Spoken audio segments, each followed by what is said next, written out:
출애굽기 4장 10절에서 11절 말씀입니다. 모세가 여호와께 고하되 주여 나는 본래 말에 능치 못한 자라.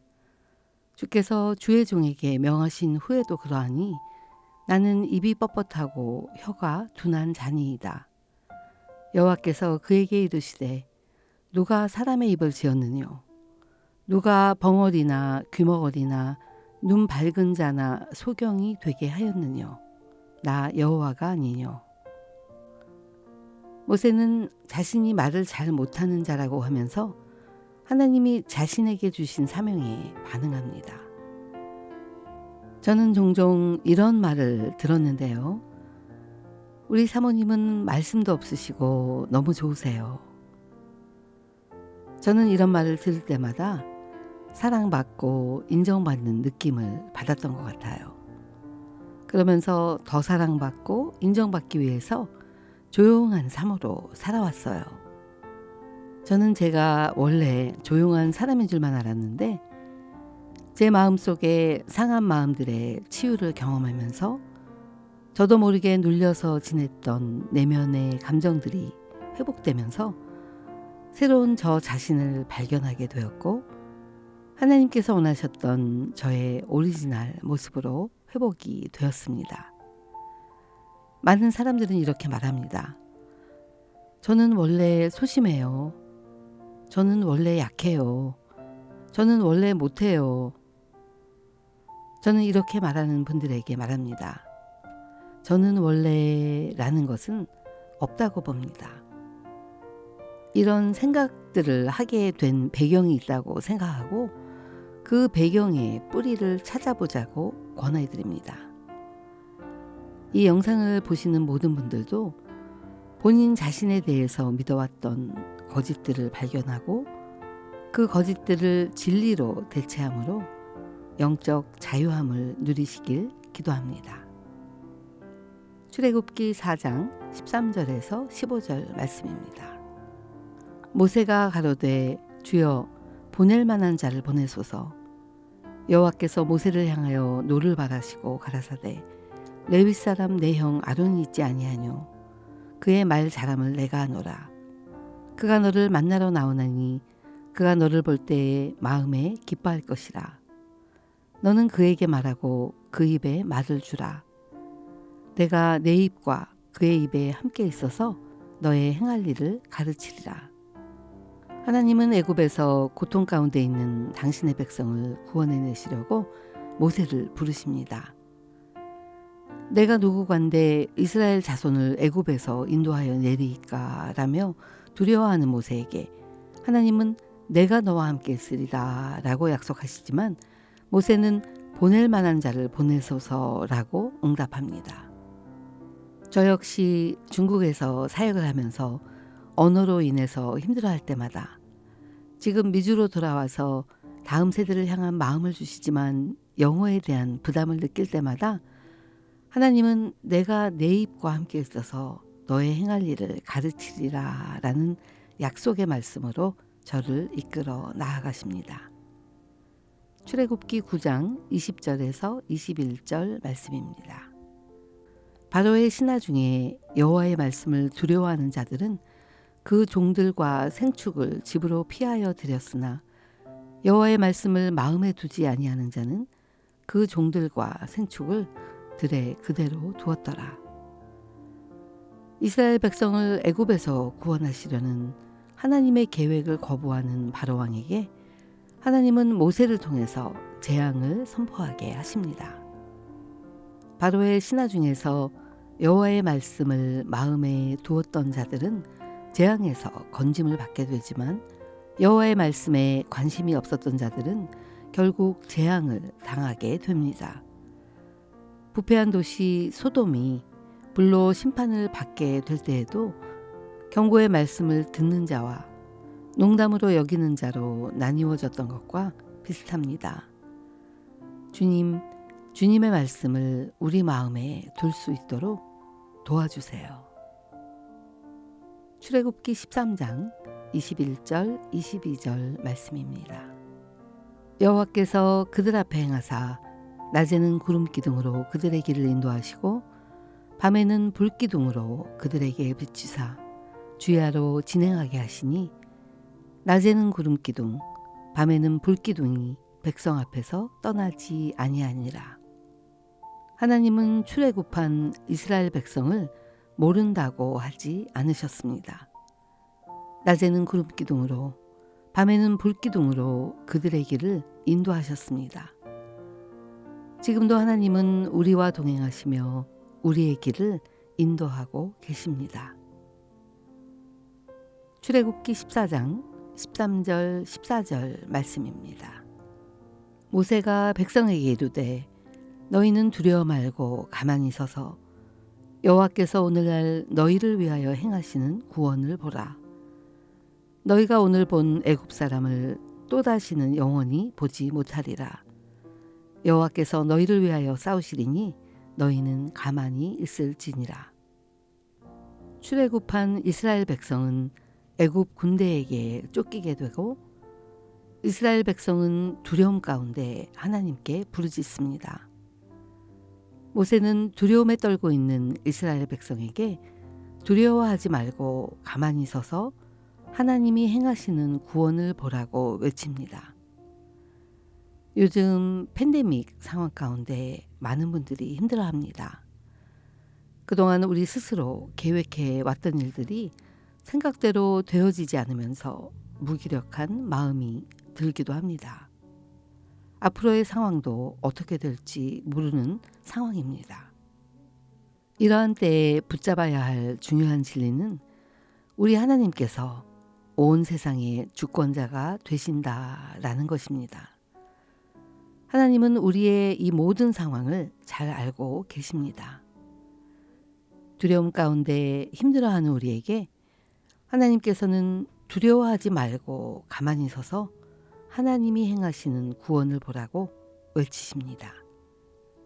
출애굽기 14장 15절 16절 말씀입니다.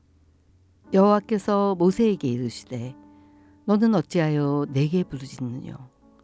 이스라엘 자손을 명하여 앞으로 나가게 하고 지팡이를 들고 손을 바다 위로 내밀어 그것으로 갈라지게 하라. 이스라엘 자손이 바다 가운데 육지로 행하리라. 애굽 군대에게 쫓기면서 두려워하는 이스라엘 백성에게 두려워하지 말고 가만히 서서 하나님이 행하시는 구원을 보라 라고 하셨던 하나님께서 이제는 앞으로 나아가라고 하십니다. 지팡이를 들고 바다로 내밀어서 홍해를 가르도록 하십니다. 하나님이 하시는 일과 우리가 하는 일은 너무도 다릅니다. 하나님은 우리가 할 수 없는 일을 하십니다. 내 생각은 너희 생각과 다르며 내 길은 너희 길과 다르다라는 이사야 55장 8절 말씀처럼 온 세상의 주권자 되신 하나님께 우리의 모든 일을 내어드려야 하겠습니다. 출애굽기 16장 4절 5절 말씀입니다.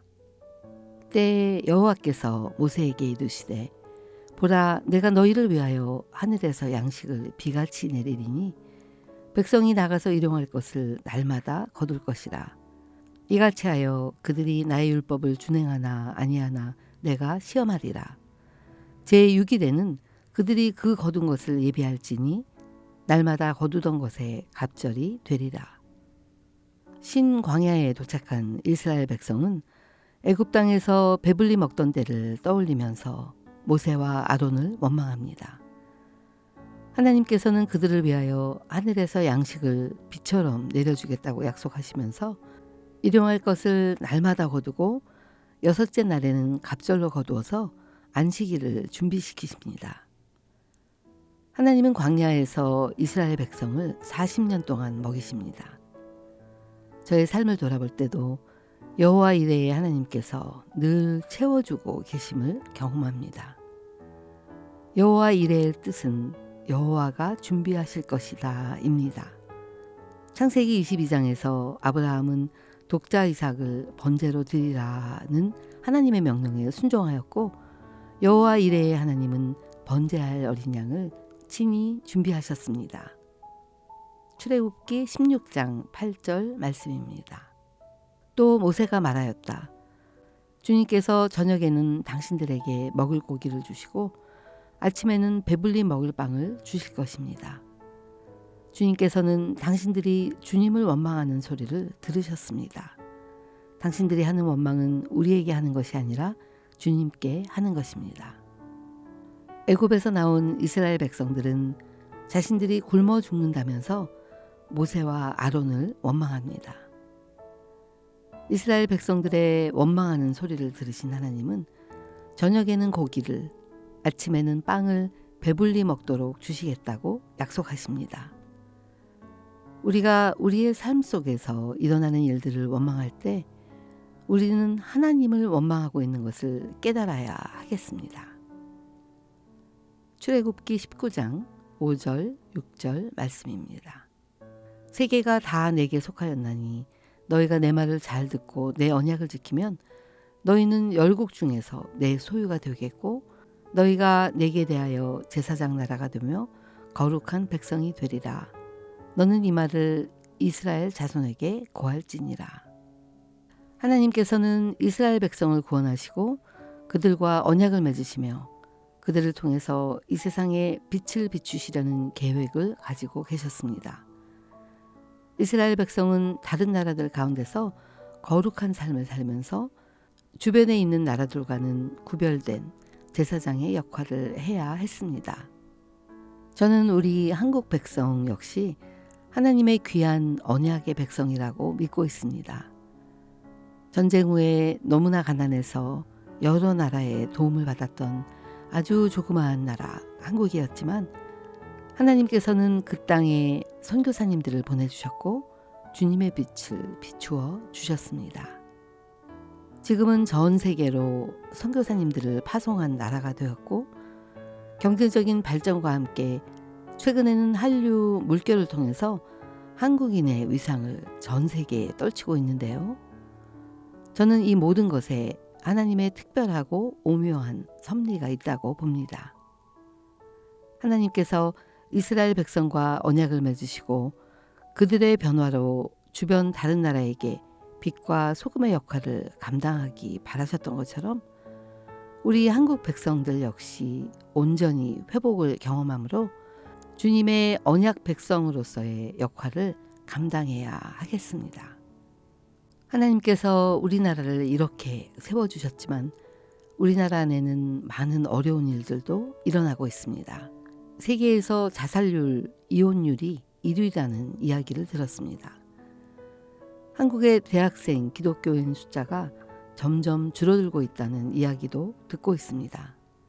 이제는 한국이 선교지가 아닐까라는 생각이 듭니다.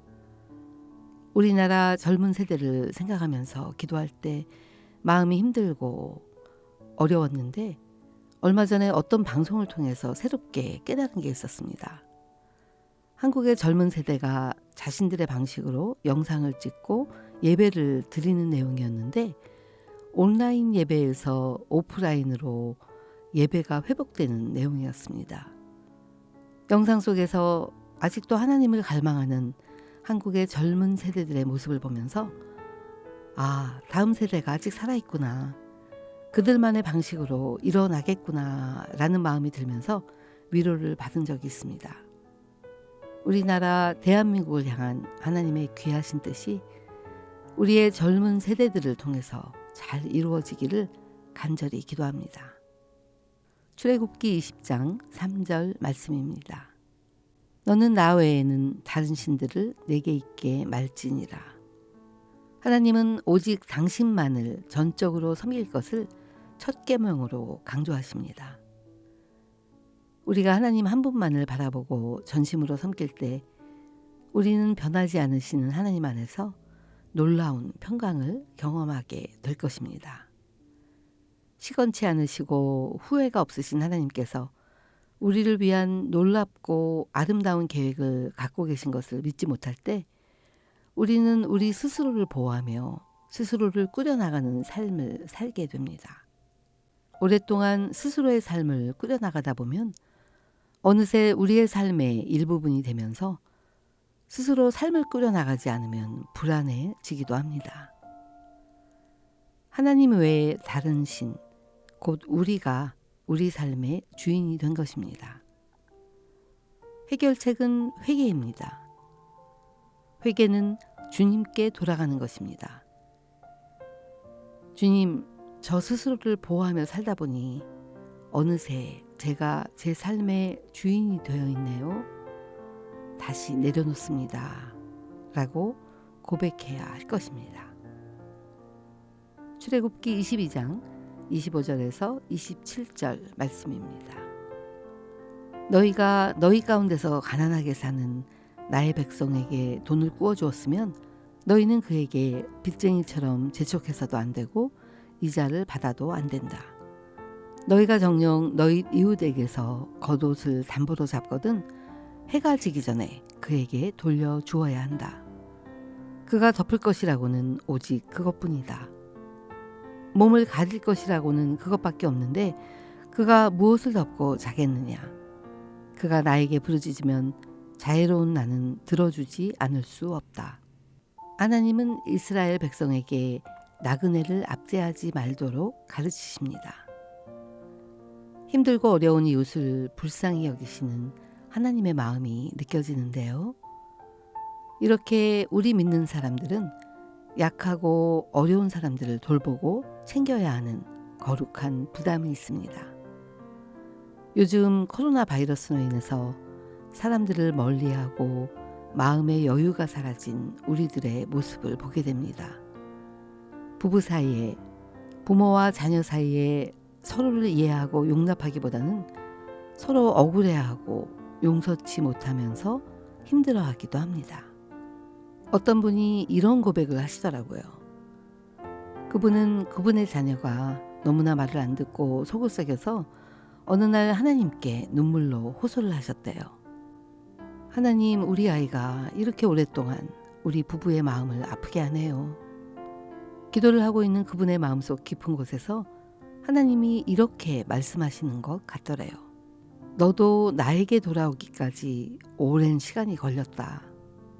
그분은 깊은 깨달음을 경험한 것처럼 마음에 평강이 오면서 자신을 힘들게 하고 있는 자녀가 용납이 되었다고 하시더라고요. 우리가 어떤 상황과 형편 가운데 있을지라도 그 상황을 알고 계신 주님의 관점으로 바라볼 수 있다면 얼마나 좋을까요? 출애굽기 31장 6절 말씀입니다. 내가 또 단지파 아히사막의 아들 오홀리압을 세워 그와 함께하며 무릇 지혜로운 마음이 있는 자에게 내가 지혜를 주어 그들로 내가 네게 명한 것을 다 만들게 할지니.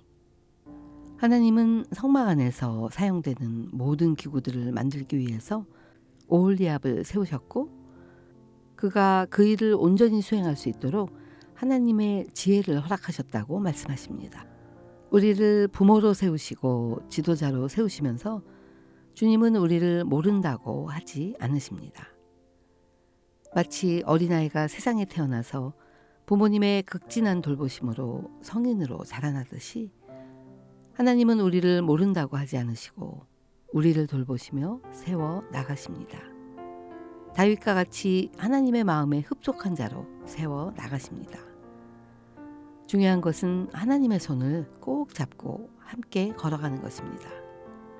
주님, 어둡고 험악한 세상에 주님을 대표하고 소개하는 지도자로 저희 한 사람 한 사람을 세워주세요. 출애굽기 34장 6절 말씀입니다.